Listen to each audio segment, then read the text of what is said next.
2014 বিশ্বকাপে ব্রাজিলকে রীতিমতো দুঃস্বপ্ন উপহার দিয়েছিলেন তারা।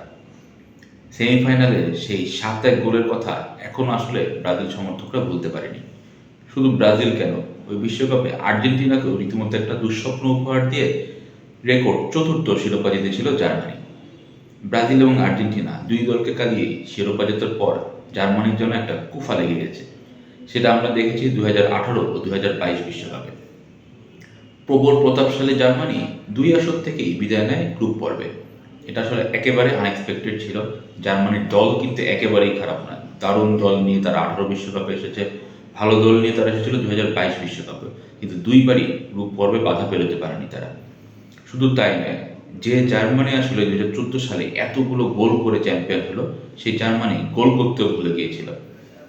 18 এবং 22 বিশ্বকাপের 6 ম্যাচে তারা গোল করেছে মাত্র 8টি।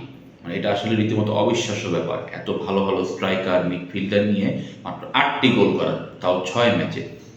সো জার্মানির এই অবস্থা থেকে আসলে তারা কাটিয়ে উঠতে পেরেছে গত 2 বছর ধরে। ইউরোর পর থেকে আসলে দলটা ভালোভাবে গোছানো শুরু করেছেন নাগলসম্যান। যে টার্গেট ছিল 2026 বিশ্বকাপে মানে আগের হতাশা পেরিয়ে এসে ভালো কিছু করা। নাগলসম্যান কিন্তু বিশ্বকাপের শুরুর আগে থেকেই বলছিলেন যে এবারে জার্মানি দলটা আসলে তারুণ্য এবং অভিজ্ঞতার একটা দারুণ মিশ্রণ, তাদের মধ্যে আসলে কনফিডেন্সটা খুব ভালো আছে, তারা আসলে ভালো কিছু করে দেখাবে। তো প্রথম ম্যাচেই প্রথম 15 মিনিটে কিন্তু জার্মানিকে বেশ শিখি লেগেছে, মানে কুরাসাওয়ের মতো একদম নবাগত একটা দল। জার্মানি প্রথমে লিড নিল, কিন্তু তার কিছুক্ষণ পরেই কুরাসাও আবার গোল শোধও করে দিল। তো এটা কিন্তু জার্মান ভক্তদের একটা শকের মধ্যে ছিল যে কুরাসাওয়ের কাছে জার্মানি গোল খেলো, তাহলে জার্মানির কি আবারও সে একই অবস্থা হবে? কিন্তু জার্মানি এরপরে যা করলো সেটা আসলে অবিশ্বাস্য। কুরাসাওকে তারা 7-1 গোলের ব্যবধানে হারালো, এবং 7-1 গোল কথা মনে পড়লে আসলে আমাদের ব্রাজিলের সেই ম্যাচের কথা মনে পড়ে। তো 12 বছর পর জার্মানি আবারও 7-1 গোলের জয় দিয়ে বিশ্বকাপটা শুরু করেছিল। তো জার্মানরা আসলে কেমন শক্তিশালী, কুরাসাওয়ের বিপক্ষে তো আসলে মানে বলার উপায় ছিল না যে কেমন শক্তি, যেহেতু কুরাসাও একেবারেই নবাগত একটা দল। তো জার্মানির জন্য এবারে বিশ্বকাপে প্রথম চ্যালেঞ্জ ছিল আইভরি কোস্ট। গত রাতে আইভরি কোস্টের বিপক্ষে ম্যাচে কিন্তু জার্মানি বেশ ভুগেছে। মানে প্রথমেই তার ম্যাচে 30 মিনিটের মাথায় তারা গোল হজম করে। তো পিছিয়ে পড়ে জার্মানি আসলে প্রথমার্ধে সমতা আনতে পারেনি। সেকেন্ড হাফে 2 গোল করে উমদাও আসলে দলকে একটু স্বস্তির জয় এনে দেন। জার্মানি কিন্তু জিতেছে একদম অন্তিম মুহূর্তে, মানে 94 মিনিটের ম্যাচে যখন শেষ বাঁশি বাজবে তখন আসলে গোল করে উমদাও আসলে দলকে পুরো উল্লাসে ভাসিয়ে দেয়। জার্মানি কিন্তু হেরেও যেতে পারতো, মানে আইভরি কোস্ট আসলে বেশ কয়েকটা সুযোগ নষ্ট করেছেন, বিশেষ করে 86 মিনিটের দিকে যে সুযোগটা এসেছিল, এটা যদি নষ্ট না হতো আমার মনে হয় জার্মানি আসলে ম্যাচে ফিরতে পারতো না।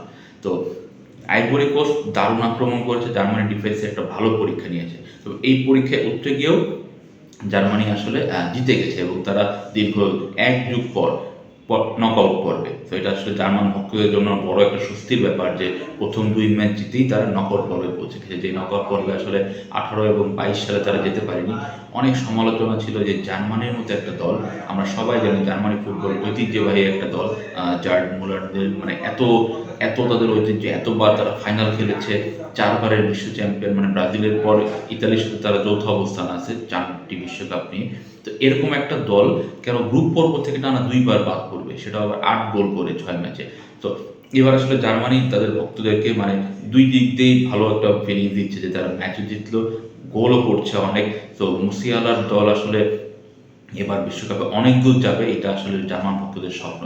তো জার্মানির জন্য সবচেয়ে বড় চ্যালেঞ্জ যেটা হবে, গতকাল ম্যাচের পর যেটা আমরা দেখলাম, তাদের ডিফেন্সটা আসলে একটু শেকি। মানে আক্রমণ ভাগে যতটা জার্মানি মানে ফ্লুয়েন্ট ছিল, কুরাসাওয়ার বিপক্ষেও গতকালও যে অনেক আক্রমণ তৈরি করছে তারা, গোলের সুযোগ আসছে, গোলও করছে, কিন্তু ডিফেন্স যখনই আইভরি কোস্ট আসলে একটু প্রেস করছে বা একটু কাউন্টার অ্যাটাক দিচ্ছে, তখন আসলে জার্মানির ডিফেন্স খুব একটা মানে স্টেবল থাকতে পারছে না। কিমিচ তাদের অধিনায়ক, ডিফেন্ডিংয়ের নেতা, তিনি আসলে বেশ চেষ্টা করছিলেন ডিফেন্সকে গুছিয়ে আনার জন্য, কিন্তু বারবারই জার্মানির ডিফেন্স আসলে ভেঙে পড়ছিল। এটা একটা বড় চিন্তার কারণ যে পরবর্তী রাউন্ডগুলোতে জার্মানি যদি গ্রুপ চ্যাম্পিয়ন হয়ে যাবে, মোটামুটি এটা নিশ্চিত। জার্মানি গ্রুপ চ্যাম্পিয়ন হলে তাদের সাথে আসলে 4টা গ্রুপের তৃতীয় যে দল হবে, তাদের যে কোনো সেরা দলের সাথে তাদের খেলা করবে। এবারে বিশ্বকাপ যেভাবে আসলে এগোচ্ছে, সেটা আসলে তৃতীয় হয়েও যে দল আসবে সেও কিন্তু বেশ ভালো দল হিসেবে আসার কথা। তো এরকম দলের বিপক্ষে আসলে নকআউট পর্বের মতো ম্যাচে মানে জার্মানির ডিফেন্স আসলে কিরকম করবে, এটা আসলে বেশ চিন্তার বিষয়। তো জার্মানির ম্যাচের পর আজকে বিশ্বকাপের একটা স্মরণীয় ম্যাচ ছিল। বিশ্বকাপ আসলে 1930 সালে শুরু হওয়ার পর এবার 23তম আসর চলছে, 96 বছর পেরিয়ে গেছে। তো এতগুলো প্রায় শতবর্ষী একটা টুর্নামেন্টের আজকে 1000তম ম্যাচ ছিল। তো এই 1000তমের ঐতিহাসিক ম্যাচে মুখোমুখি হয়েছিল জাপান এবং তিউনিশিয়া। আমরা সবাই জানি জাপান এশিয়ার সবচেয়ে বড় শক্তির একটি, দক্ষিণ কোরিয়ার সাথে। তো তারা কিন্তু প্রথম ম্যাচে নেদারল্যান্ডসের বিপক্ষে 2-0 গোলে পিছিয়ে পড়েও দারুণভাবে ঘুরিয়ে দেওয়া ছিল, 2-2 ড্র। আজকে তারা তিউনিশিয়াকে হারালো 4-0 ব্যবধানে। জাপান কিন্তু মানে দুর্দান্ত ফুটবল খেলেছে। তাদের অ্যাটাক বলেন, ডিফেন্স বলেন, মিডফিল্ড 3 বিভাগে আসলে আউটপ্লেড তিউনিশিয়া আসলে কোনো পাত্তাই পায়নি। আরও অনেকগুলো গোল হতে পারতো যদি মানে জাপান যদি আরেকটু মানে মনোযোগ দিতে আক্রমণে। ঐতিহাসিক ম্যাচে এই জয় জাপান মোটামুটি সেকেন্ড রাউন্ড নিশ্চিত করে ফেলেছে। তারা পরের ম্যাচে একটা পয়েন্ট পেল কিংবা নাও যদি পায়, মানে গ্রুপের তৃতীয় সুযোগ যেহেতু থাকছে, তো জাপান আসলে পরের রাউন্ডে উঠছে। যদি জাপান গ্রুপে সেকেন্ড হয়ে ওঠে তখন কিন্তু একটা মজার ঘটনা ঘটবে। সেকেন্ড রাউন্ডে গিয়ে জাপানের গ্রুপের সেকেন্ডের সাথে খেলা হবে ব্রাজিলের সি গ্রুপের চ্যাম্পিয়নদের সাথে। এই মুহূর্তে পয়েন্ট টেবিলের যে অবস্থান, ব্রাজিল আসলে 4 পয়েন্ট নিয়ে শীর্ষে আছে। ব্রাজিল যদি শেষ পর্যন্ত গ্রুপ চ্যাম্পিয়ন হয় তাহলে তাদের সাথে জাপানের খেলা করতে পারে, জাপান যদি এই গ্রুপ থেকে সেকেন্ড হয়ে ওঠে। আর যদি বাই চান্স জাপান ফার্স্ট হতে পারে তাহলে নেদারল্যান্ডসের সাথে ব্রাজিলের খেলা হওয়ার সম্ভাবনা প্রবল। সো সেকেন্ড রাউন্ডে কিন্তু জাপান এবং নেদারল্যান্ডসকে বেশ কঠিন পরীক্ষা দিতে হবে। নেদারল্যান্ডসের ম্যাচ মানে এই গ্রুপের ফার্স্ট সেকেন্ডের সাথে ব্রাজিলের গ্রুপের ফার্স্ট সেকেন্ডের খেলা। সো মরক্কো যদি সেকেন্ড হয়ে ওঠে তাও কিন্তু নেদারল্যান্ডস এবং জাপানের জন্য বেশ কঠিন পরীক্ষা।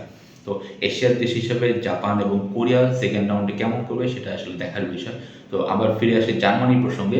তো জার্মানরা আসলে যান্ত্রিক ফুটবল খেলে, এটা আমরা সবাই জানি। মানে এটা তাদের ঐতিহ্যগতভাবেই যে খুব রোবোটিক ফুটবল, খুব মেপে ফুটবল খেলা।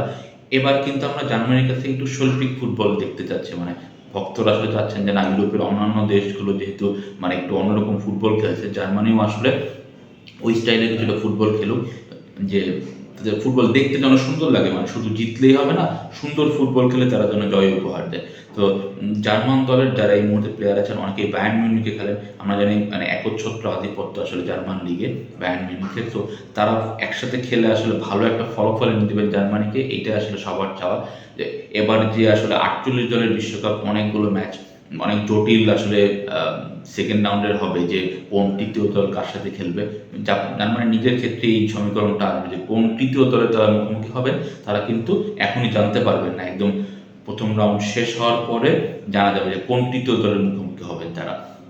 তো জার্মানির জন্য আসলে প্রতিপক্ষকে নিয়ে না ভাবে নিজেদের আক্রমণ ভাগ তো ভালো আছে, এটা জেনে খুব একটা চিন্তার কিছু নেই। মেইন যেটা সমস্যা, তাদের গোলকিপার কিন্তু নয়ার অনেক অভিজ্ঞ, কিন্তু তার বয়সটাও অনেক। তো মানে ভালো কোনো দল বা অনেক আক্রমণাত্মক কোনো অ্যাটাক হলে সেটা আসলে নয়ার কীভাবে সামলাবেন এটা কিন্তু একটা দেখার বিষয়। এবং তাদের ডিফেন্স লাইনটা আসলে আইভরি কোস্ট আজকে বারবার ভেঙে দিয়েছে। তো আইভরি কোস্টের চেয়েও শক্তিশালী দল তাদের বিপক্ষে নামবে, অবশ্যই নামবে মানে পরের রাউন্ডে গিয়ে শেষ 32 এবং শেষ 16-তে যদি জার্মানি গ্রুপ চ্যাম্পিয়ন হয়ে যায় এবং ওই দিক থেকে ফ্রান্সও যদি গ্রুপ চ্যাম্পিয়ন হয়ে আসে, জার্মানি এবং ফ্রান্সের দেখা হয়ে যাবে শেষ 16-তে। তো ওই ম্যাচটাই আসলে জার্মানির জন্য সবচেয়ে বড় চ্যালেঞ্জ। ফ্রান্সের বিপক্ষে ম্যাচের আগে জার্মানি নিশ্চয়ই চাইবে নিজেদের পুরো 3 বিভাগকে আসলে মানে পুরো সেট আপটা ঠিক করে নিতে, যেন ফ্রান্সের মতো দলের সাথে তাদের জন্য মানে ভালো একটা পরীক্ষা দিতে পারে তারা। তো শেষ পর্যন্ত জার্মানি আসলে কীভাবে নিজেদের গুছিয়ে নেবে এটা আমরা দেখবো এই রাউন্ডের শেষ ম্যাচ এবং 32-এর তাদের প্রতিপক্ষ কী হবে তাদের বিপক্ষে খেলাতেই। আশা করি জার্মান ভক্তরা দোয়া করছেন জার্মানি যেন রেকর্ড 5টি বিশ্বকাপ জিতে ব্রাজিলকে স্পর্শ করে।